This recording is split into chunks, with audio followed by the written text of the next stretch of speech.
আচ্ছা, so hello again. আমি part 2 নিয়ে আজকে বানাচ্ছি। তো হয়তো তোমার পার্ট 1টা শুনে আমার গলার আওয়াজ অন্যরকম লাগতে পারে, আর এখানে অন্যরকম লাগতে পারে, বিকজ পার্ট 1 আমি বানিয়েছিলাম লাস্ট উইক।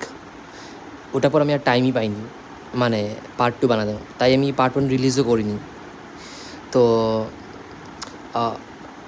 এখন পার্ট 2 বানাচ্ছি আজকে স্যাটারডে। আর আমার গলা একটু অন্যরকম, বিকজ আমার কোল্ড হয়েছিল। তো এখন অলমোস্ট শেষের পথে, বাট স্টিল গলাটা একটু ভারী ভারী আছে। আর কালকে বানানোর কথা ছিল, কালকে স্যাটারডে ছিল, আজকে সানডে। তো কালকে আমি মুভি দেখতে গেছিলাম, একটা হরর মুভি। তো ওটা পরে ভেবেছিলাম বানাবো, বাট আর বানানোর ইচ্ছে করেনি, তো আজকে বানাচ্ছি।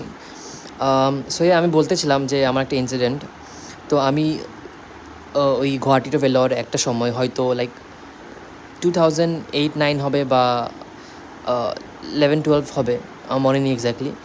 তো এরকমই সেম একটা গুয়াহাটি টু ভেলোরের জার্নি চলছিল। আর আমাদের পরে কম্পার্টমেন্টে একটা আর্মির গ্রুপ ছিল, মানে আর্মি ম্যানের গ্রুপ। তো আমি অনেক ছোটো ছিলাম, তো আমার এত মনে নেই, বাট আমার ওই পার্টটা মনে আছে। তো আমি গিয়ে ওদের কম্পার্টমেন্টে গিয়ে বসে থাকতাম। ওরা আমাকে নিয়ে মজা করতো, আমার লেগ পুল করতো, আমার সঙ্গে কথা বলতো, আমি ওদের গেমস দেখতাম, আমার সঙ্গে গেম খেলতো ওরা। তো ওই 3 দিন ভালোই কাটিয়েছি ট্রেনে আমি ওদের সাথে।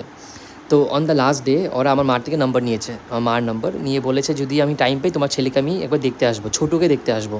মানে আমাকে ওরা নাম দিয়েছিল ছোটু, বিকজ আমি অনেক ছোটো ছিলাম তখন। তো ঠিক আছে, আমরা সবাই নিজের ভেলোরে পৌঁছালাম। আমরা আমাদের ওইখানে ছিলাম হোটেলে, ওরা ওদের কোথায় গেছে আমি জানি না। তো মেড ট্রিটমেন্ট কল আসে আমার মার কাছে যে আমরা ওই লোক যারা ট্রেনে ছিলাম, অ্যান্ড আমরা তোমার ছেলেকে একদিন দেখা করে ঘুরতে নিয়ে যেতে চাই। তাও মা আমাদেরকে অ্যাড্রেস দিল। তো ওরা আসলো, এসে আমাকে ঘুরতে নিয়ে গেছে, আমাকে যা বলেছে আমার মনে আছে, আমাকে বাজারে গিয়ে বলেছে যা তোমার কিনো। তো আমি কিনেছিলাম ডক্টরের সেট, তারপর আর কী কিনেছিলাম, গাড়ি সেট কিছু কিনেছিলাম। তো এটা খুব একটা মানে আমার জন্য খুব একটা মানে মজার ইনসিডেন্ট, এখনও মনে আছে। এক্স্যাক্টলি আমার ওই ট্রিপটা মনে নেই, বাট এই পার্টটা মনে আছে, এরকম হয়েছিল। তারপর আমাকে পুরো খাইয়ে দাওয়িয়ে আবার আমাকে হোটেলে ড্রপ করে চলে গেছিলাম। তো ওইটা পরে আই থিঙ্ক আমার মার সঙ্গে একটুখানি কন্ট্যাক্ট ছিল আর কয়েকদিন, এখন তো একদমই নেই। It's been so many years now. তো হ্যাঁ, এটা একটা ছিল। আর ট্রেন জার্নিটার মজা একটা আছে, এরকম অনেক বন্ডিংস ক্রিয়েট হয়ে যায়, যারা তোমার মানে ফ্রেন্ডস হয়তো স্টার্ট হয়, পরে গিয়ে ফ্যামিলি মতন হয়ে যায়, লাইক ইভেন সামটাইমস মোর দেন ফ্যামিলি।